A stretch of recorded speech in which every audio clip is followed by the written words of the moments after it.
Ako po si Emily Dicolen Abagat. Sa kasalukuyan ay isang professor sa Catholic University of Daegu under the Social Welfare Department.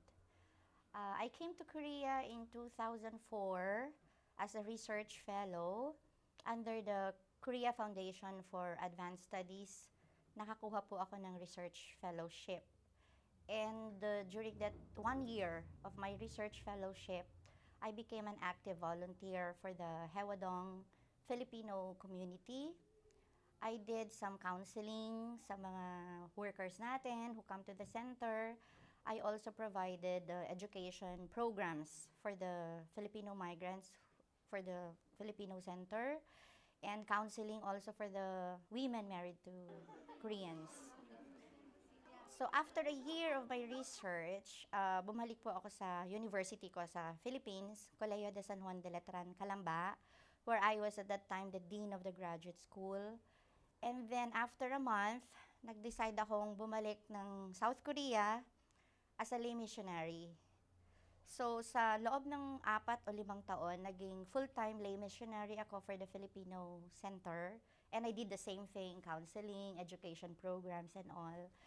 And then in 2009, I had this opportunity to go back to the academe. So I taught at the Catholic University of Korea in Seoul for 1.5 years. And during that time, I was able to help the university in recruiting about 51 or 50 Filipino scholars or Filipino students for the Catholic University of Korea. And then after that, after 1.5 years, I moved to another university, Kyungju University. And there, I also helped or, recruit some Filipino professors for the university. And after 1.5 years, I moved to my current university, which is the Catholic University of Daegu. Yeah.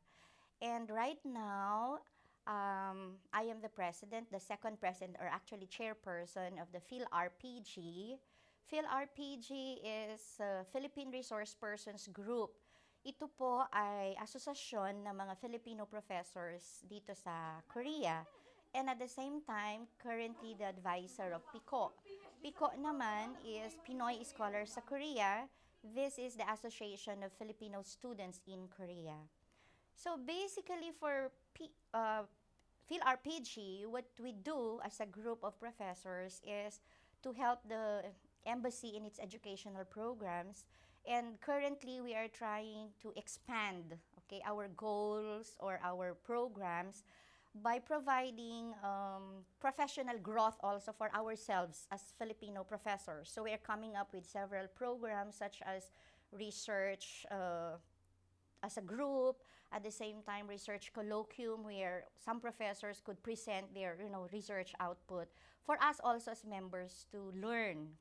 And at the same time, we are also trying to reach out to the Filipino communities and multicultural families right now in Korea as well as in the Philippines.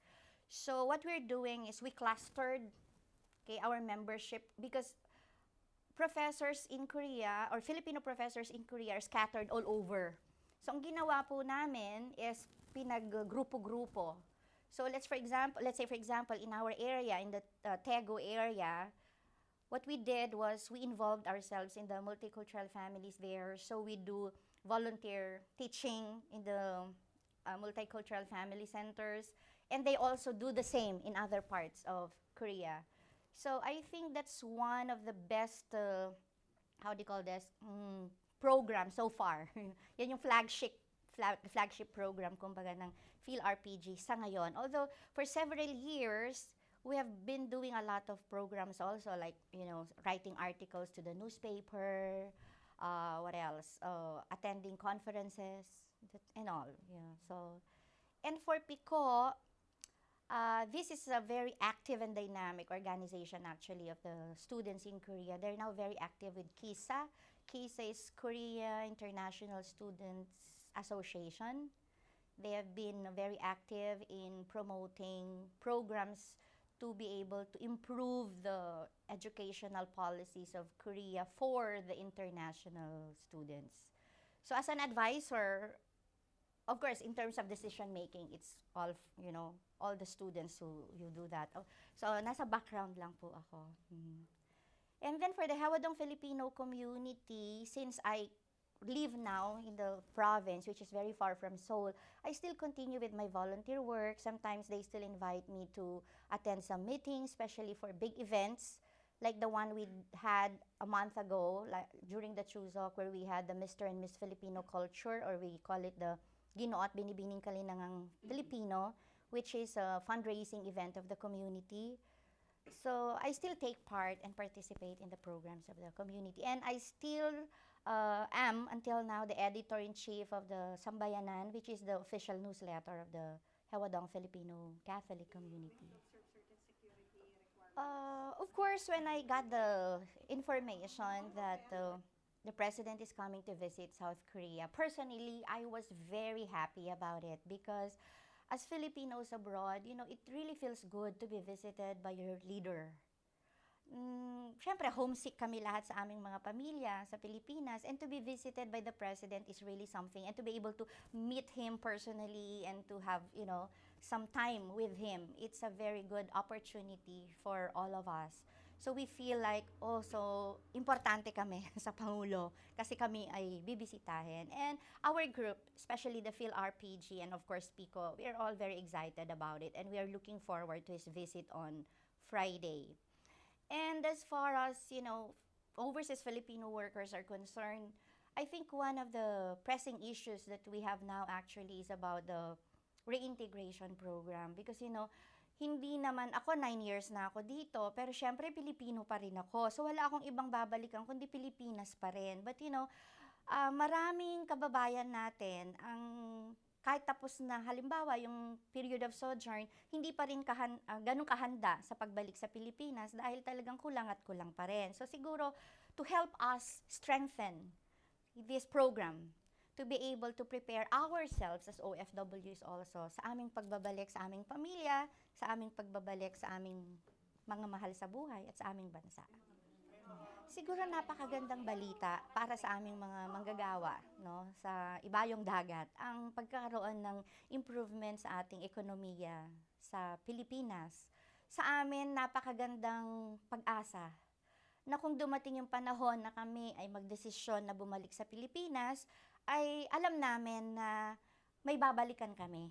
Oo, para hindi na maulit yung cycle nga ng migration. So, para sa akin at para sa aming mga grupo dito sa South Korea, napakagandang balita po nun.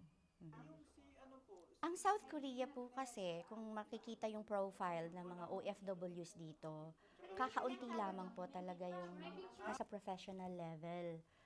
Kung sa grupo nga namin, sabi nga ni Labor Attaché, as of this semester, there are about 85 E1 visa holders. So, kumbaga kami yung mas maliit na grupo.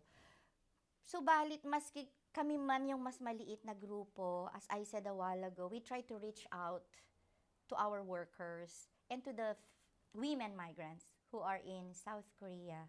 Kasi sa tingin po namin, nandun pa rin naman yung, kasi pag sinabi, teacher yan or professor yan, no? Pero kami, we don't want to leave that status na dito lang kami. Kami na po mismo yung, na-realize namin na kami na mismo yung gagawa ng paraan para mag-reach out sa kanila. So, ngayon po, actually, isa sa mga proyekto na iniisip namin is to promote our services to the Filipino communities. Like, for example, noon po kasing full-time ako sa Hawadong Filipino community, I'm being invited by different communities to give leadership seminars, values formation seminars, yung mga ganon. And I did it all by myself, parang ganon. This time, sabi ko dun sa aming group, let's sell our skills. So kung magaling ka sa counseling, ibenta natin yan sa kanila. Let's reach out to them. Or mga sa leadership, or sa management, sa planning, financial management, and all. So, yun po yung isa sa mga proyekto namin na gustong ihain sa mga Filipino communities. In that way, we can help them, we can strengthen our relationship with them. Para sa aking mga kababayan na nagbabalak na mangibang bayan, syempre maganda pong opportunity yon. Kasi alam naman natin na sa atin nga ngayon ay hindi naman ganun kaganda or kadami ang pwedeng hanap buhay.